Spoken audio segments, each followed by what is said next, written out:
morning. It is Monday.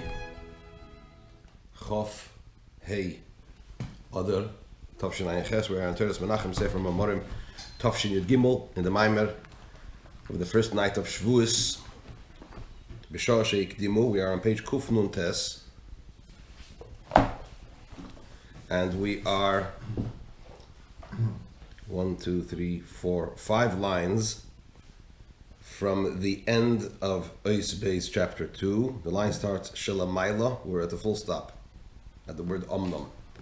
The Rebbe began the Maimer with the famous Gemara, the Talmud in Shabbos, that says that when the Yidden at Mount Sinai, when the Jews at Mount Sinai said, "We will do and we will hear," and they said first, "We will do," before we will hear, 600,000 angels came and adorned each and every Jew with 2 crowns. The Rebbe explained that everything that happens from above has something down below that's similar to that which happens above. So therefore, the idea of the crowns that were adorned, with which the Eden were adorned, must have something to do with the idea of crown down here below, right? In the inner dimensions, the idea of Keser. The Rebbe went on to explain that to explain generally the idea of Yetzias Mitzrayim and Matan Torah, the Exodus of Egypt and the giving of the Torah, which is the two components which signify the beginning of the process and the end of the process. The beginning of the process being the Exodus from Egypt, for which purpose? To come to the end result, the end goal, which was the giving of the Torah. The Rebbe explained that there are 3 modes, 3 months that are connected to the Exodus from Egypt, 3 months that are specifically related to the concept, to the idea of the Exodus of Egypt, and that's Nisan, Iyar, and Sivan. And the Rebbe explained that Nisan is the idea of the Avodah of Iskafia, serving Hashem through subjugation. Ki Barach Am, the Jews ran away from Egypt, because when one is engrossed and submerged in the negativity, then what is necessary is an immediate and a complete break. You can't sit and contemplate and make cheshbenos and calculations. You got to just run away, as it were. Ki Baruch Ha'am. That's Nisan. Iyar is the idea of Birur Amidas. As we know, the idea of Sfirus Ha'emer is the refinement of the Midas. That's Avodah serving Hashem through His Hapcha. And then we come to Sivan, which is the idea of Matan Torah. Matan Torah, the giving of the Torah. Al Kol Dibur V'Dibur Porcha V'Shmosam. The Jews expired each time Hashem uttered one of the commandments. Their soul left them. That's the idea of Bittul B'Metzias, total nullification. That's where we're up to. So we have these 3 Avedas, right? And then we have, the Rebbe says, Omnam, 5 lines from the end of chapter 2 on page Kufun Tes. Omnam, however,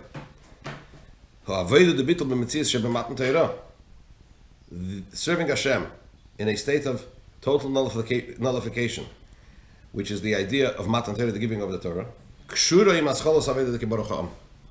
it's connected to the very beginning of the very basic level of serving Hashem, of Baruch Ha'am, of running away, serving Hashem through subjugation. Why? Even though we're talking about such a high level, right? Nevertheless, it is connected to the very beginning and basic level.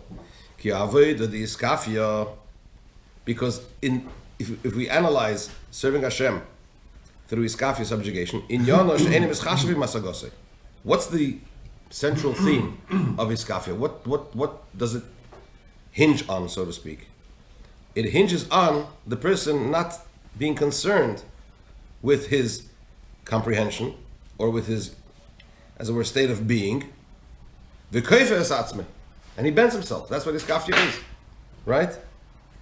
In other words, shezehu inyan shel bittul. It is a form of bittul, of nullification. The Iskafia, therefore the nullification which is present and a component, the component, in serving Hashem through Iskafia subjugation, is a preparation to the service of Hashem of total nullification represented in the giving of the Torah. because at the core, it's also an idea of bittul, nullification, which serves as a preparation for the ultimate nullification, bittul b'metzias. Okay, so these are the three levels. Now the Rebbe goes on and explains this in davening. In Avodas Tefillah, man service of Hashem, in prayer. So we also find similar components. Chapter 3, Gimel. Hinei k'meikinu Avodas Tefillah, so too it is also in man's service of Hashem. In prayer, Shascholas Tefillah Meidani v'Hidul Hashem, at the beginning of the prayer, Meidani and Hidul Hashem, right? What does Meidani mean? How do you define Meida? I offer thanks, but Meida is also an expression of Meidim Anachnu Loch, to submit, right? And also Hidul Hashem, which is the Meidani is the very beginning of, even before Birchas HaShachar, right? Hidul Hashem is the beginning of the prayer. Hidul Hashem, offer praise to Hashem. Again, it's the idea of submitting to Hashem. So that's Kshurim Ha'aveda D'Bittul B'Metzias Sheb'Shemina Esrei. So the very basic Meidan Ilufanecha, when the person has just woken up, or when the person just starts davening, right? So the person is in a state of bittul, but not bittul that follows Aveda, follows the whole order of serving Hashem, but rather the very beginning. So that's similar to the idea of bittul of what? Of iskafia, right? The very basic level of bittul, of nullification. And that's connected with the Aveda of bittul, serving Hashem through bittul b'metzias, total nullification, which is represented in Shemana Esrei in the Amida prayer. The explanation says the Rebbe is this: the Hinei Ha'Aveda the Shemana Esrei Hi Al Derech Ma Shekasav B'Yecheskel B'Inim Ma'aseh Merkava. The service of Hashem represented in the Shemana Esrei in the Amida prayer is similar to that which is recorded in the prophecy of Yecheskel in connection to the Ma'aseh Merkava. We know that Ezekiel had a prophecy, a vision of the Merkava Ha'Elyena, the chariot, Hashem's chariot above, right? And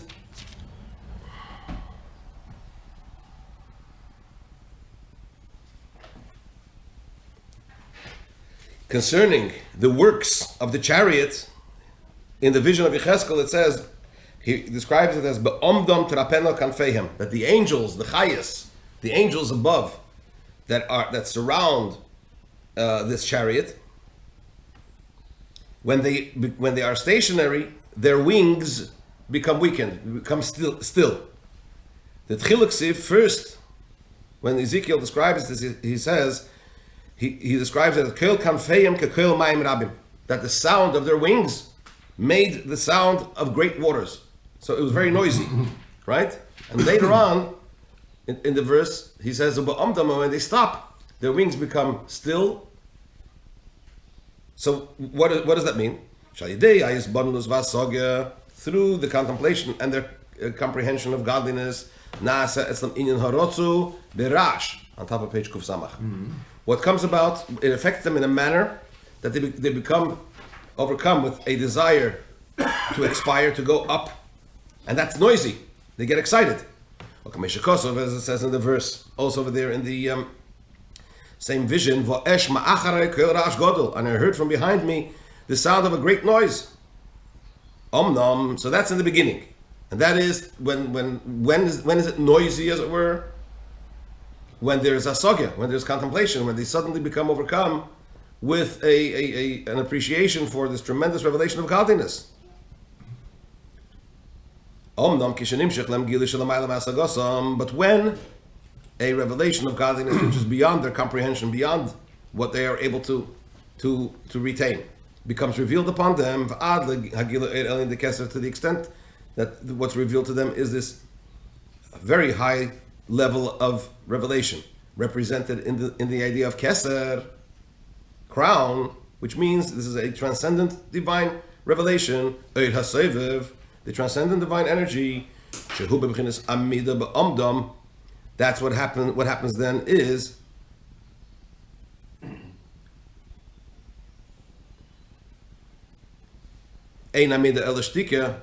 this goes back to what the Rebbe said in the beginning of the Mamar, that keser, the word keser, has two meanings. One means something that surrounds, Kesed also means from the expression of silence. Why?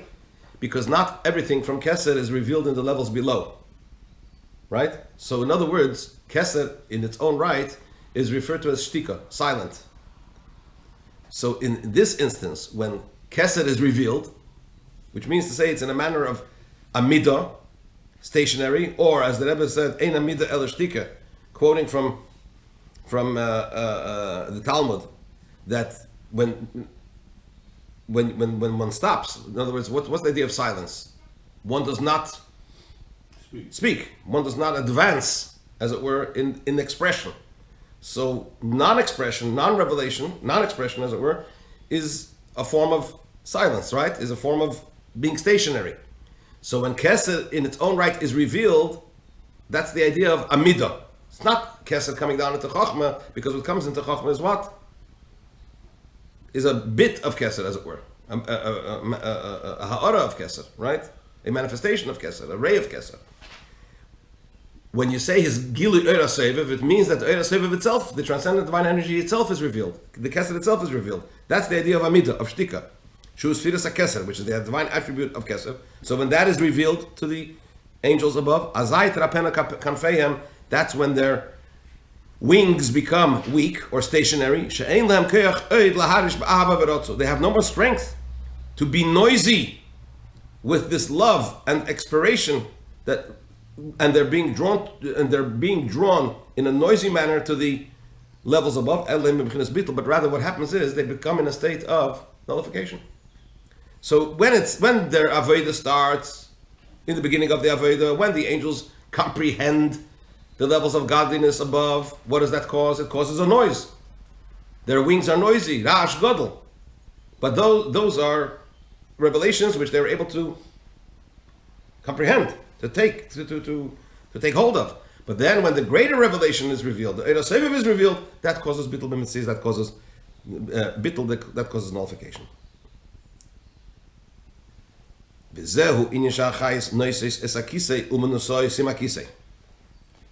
What happens is the verse states that these chayos, these angels called chayos, lift the throne above Hashem's throne, and then and then what happens is the throne actually lifts them. So they start lifting the throne, so to speak, metaphorically speaking. But at some point, the throne actually starts lifting them. What's the pshat? First, they carry the throne, right, through this great noise and through the flapping of their wings, as it were. They start lifting the throne. But in the later stage, when they become stationary and their wings become still, the throne then lifts them, Hashem's throne lifts them. Meaning to say that first you have the revelation of the levels that they are able to comprehend Hasaga, so that causes them this movement of the wings which lifts the throne. But then there's a greater revelation of the Eira Seviv, the transcendent divine energy, which they're incapable of apprehending. So they become still, they become in a manner of bittul. And then they are lifted with the throne. Similarly, we find concerning the service of prayer, there's also this image, as it were, in man. What are the wings? They are love and fear of Hashem. As it says, there are two wings that covers their bodies. This is a reference to the love and fear of Hashem. And why is love and fear of Hashem referred to as wings? They're called wings because they, Av and Yira, as we mentioned a number of times, the author mentions it in Tanya, and we learned also in the beginning of, where was it? In the beginning of this Maimon or the previous Maimon? Yeah, in chapter 5 of the previous Maimon. That love and fear allows our mitzvahs, our avodah, to rise up above. It says in Kabbalah that without our deeds cannot fly up above, cannot be lifted above, right? So that wings is the idea of love and fear of Hashem.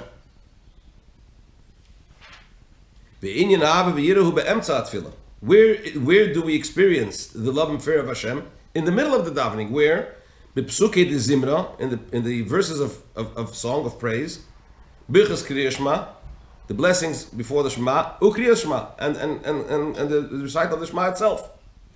Because it's through the contemplation and prayer that gives birth to the love and fear of Hashem, but if in a manner of, in a noisy manner, and in a manner of feeling a desire to expire and to be lifted into godliness. But this is followed by the service, in the order of the service, this is followed by the Shemona Esrei, the Amidah, which is not in a manner of rotz of expiration to a higher level, but rather it's still total nullification.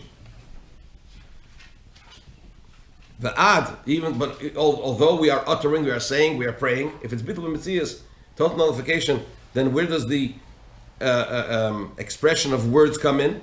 To the extent that even the speech element that we find when we recite the Shemona Esrei is also in a manner of total nullification, which is represented in the verse that we say before the Shemona Esrei. The opening verse is before we start the actual Amidah. What do we say? Hashem, open my lips. What does that mean, in other words? How are we able to open our lips in Shemona Esrei? Because this is what's given to him from above. And my mouth will express your praises. Yagid is an expression of drawing down, hainu, meaning to say, that your praises from above is going to be drawn down through my mouth, which is in a state of total nullification. We'll go back to this part of Mitzvah Shem tomorrow and flesh it out a little bit more.